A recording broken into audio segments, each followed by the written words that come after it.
Anong mensahe ang kailangang marinig ng mga Aries mula October to December 2024? Pwedeng nangyayari na to o mangyayari pa lang. Kung hindi man para sa inyo tong magiging reading, baka para sa someone na malapit sa inyo o sa someone na kakilala nyo mismo.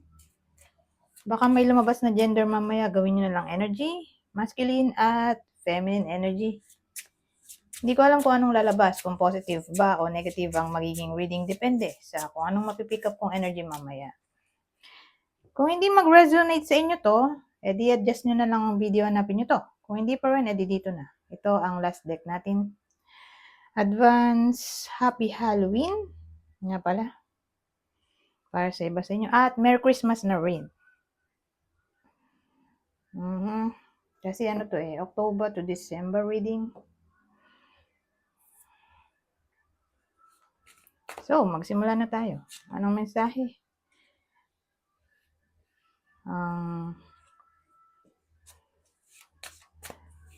Dapat nyo marinig sa mga buwan na to.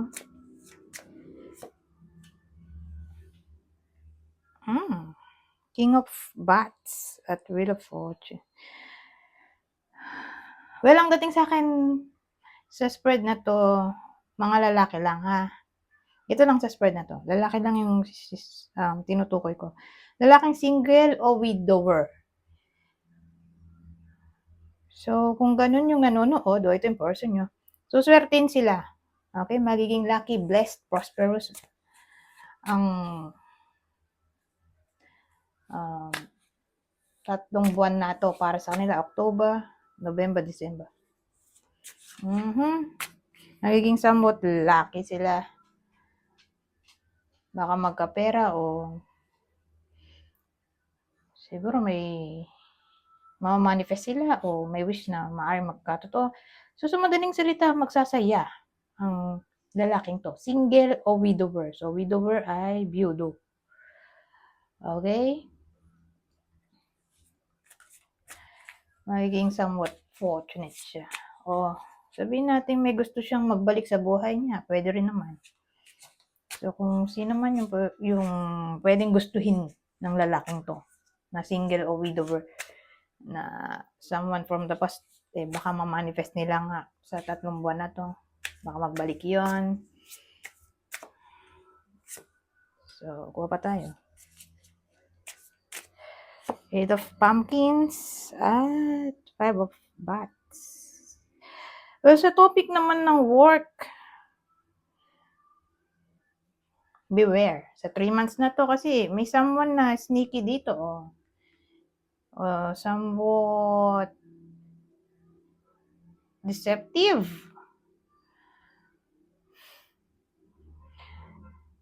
So, mag-ingat. Okay? Kasi, yung someone na to ay maaring sa sobrang ambitious niya, makapanakit siya ng ibang tao. So, may someone sa workplace ng iba sa inyo na para bang sobrang selfish na to the point na wala siyang pakialam kung may masaktan siyang iba o wala. Basta determined siya manalo o makuha ang gusto niya. So, again, sa workplace lang to. So, beware sa mga taong may career. Okay? Kasi pwede rin tong stealing of money sa career o stealing of opportunity when it comes to career o stealing ng proposal o project deal o promotion.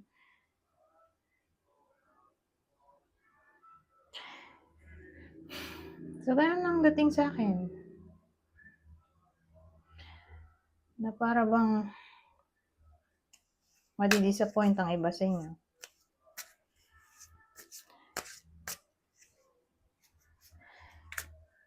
Kasi magiging somewhat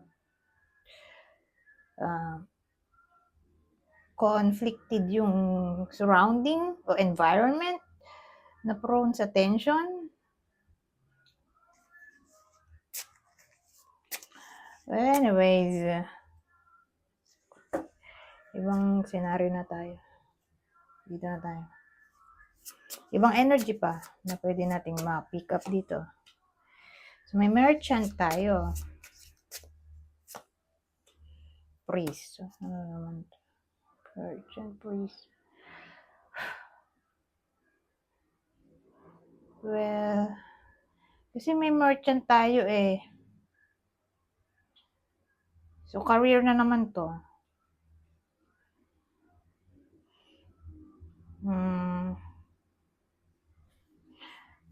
So, ang katamaan ng reading na to ay someone na boss o business owner o nasa buy and sell industry, commerce o anything na may kinalaman sa pera ba? So, bank, di ba? O loan, pautangan.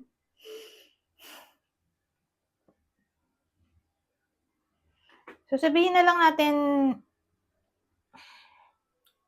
sa topic na lang ng career to. Okay? Regardless kung anong work ng iba sa inyo.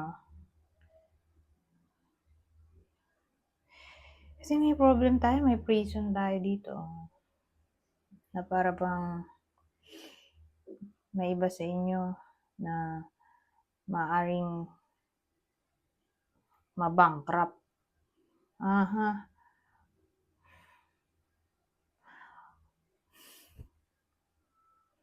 Kung dito bankruptcy,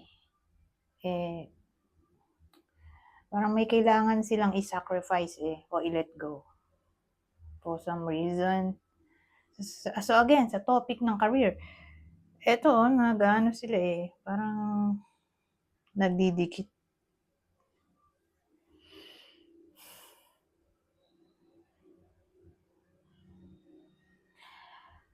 Parang mamumroblema yung iba sa inyo sa topic ng career. So, inisip ko nga, baka dito yan. Gawa nito, yung mga sinabi ko dito. Na hindi ko na ulitin dahil time wasting.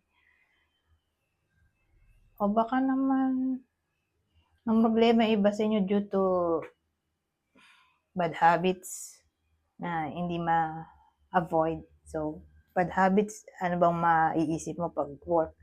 Laging late, o mahirap ang teamwork, yung deadline, hindi agad ma-target o quota. So, medyo problematic yung career para sa iba sa inyo. Pero ito, hindi to kasama. So, para sure. Sino yung tatamaan ng reading na to? Hindi kasama yung lalaki, di probably babae. Babaeng Aries lang yung tatamaan nito kasi swerte yung lalaki Lalaking Aries, walang problema. More like babaeng Aries yung tatamaan ng reading na to. So, beware na lang, ha? Ano pa? Papatay ibang detalye dito. Ano pa masasabi ng deck na to? Extra message. Reunion. Melancholy. Kasi ang melancholy ay may kinalaman sa sadness. Tapos reunion. So, pag pinagsama mo, di ibig sabihin, hindi posible ang reunion o reconciliation para sa iba sa inyo. Pero syempre, hindi naman lahat. Kaya ika-clarify natin yan mamaya. Don't worry. Para magkaroon ng idea yung iba sa inyo kung para sa kanila ba itong reading o hindi.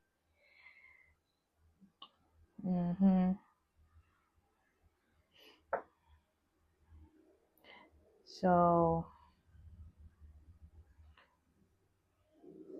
ito, clarify natin dito. So, sino yung tatamaan ng reading na to? So, kung reconciliation, hindi posible, di ba? Sino yung ex ng Aries? Ang di posible. Ang reconciliation sa 3 buwan na to. Leo, Aquarius. So, yan yung possible ex kung naghahangad pa yung iba sa inyo na magkabalikan ng ex. Ito ang clue.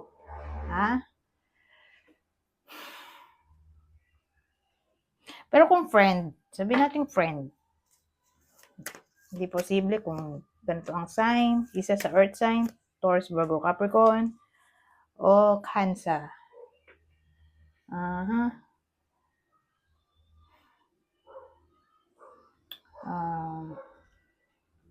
Ano pa ba?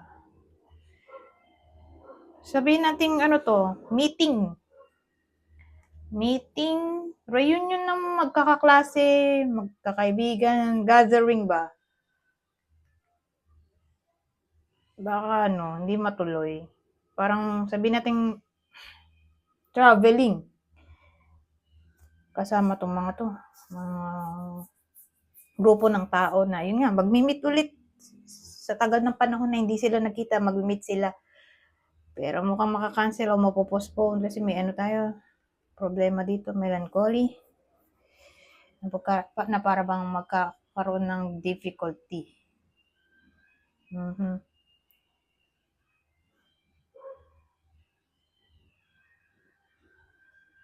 O temporary problem. So, yan na. Ngayon, eto, iba pang detalye. Ang masasabi nito, babasahin ko na lang kasi simple English lang naman to. Para mabilis. So, sabi dito, redirect your thoughts. Focus on what you want to attract in this relationship, not on what you fear will happen. So, ito ay may kinalaman sa relationship. Okay? Itong card na to.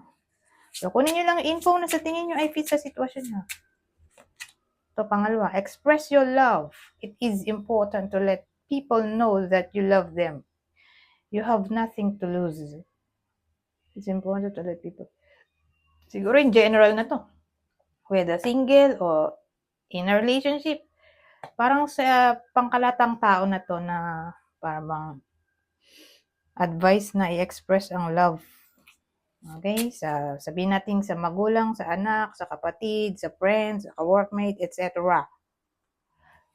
Okay? Ngayon, ito ang huli. Actions speak louder than words. If you want to know what someone is feeling, watch what they are doing. So, in general na to. Okay? Pangkalatan na. Hindi to pang relationship lang, kundi pangkalahatan na. Na para bang pay attention sa kinikilos ng isang tao. Hindi lang sa kanyang way ng pagsasalita, kundi sa kilos. Kasi doon mo malalaman talaga kung ano talaga yung gusto niyang gawin. Minsan kasi pwedeng pikiin ng salita, di ba? Para bang mas reliable kung titingin yung iba sa inyo sa kilos ng isang tao. Doon sila magbase ng kanilang discernment tungkol sa tao. Hindi doon sa boses o sinasabi.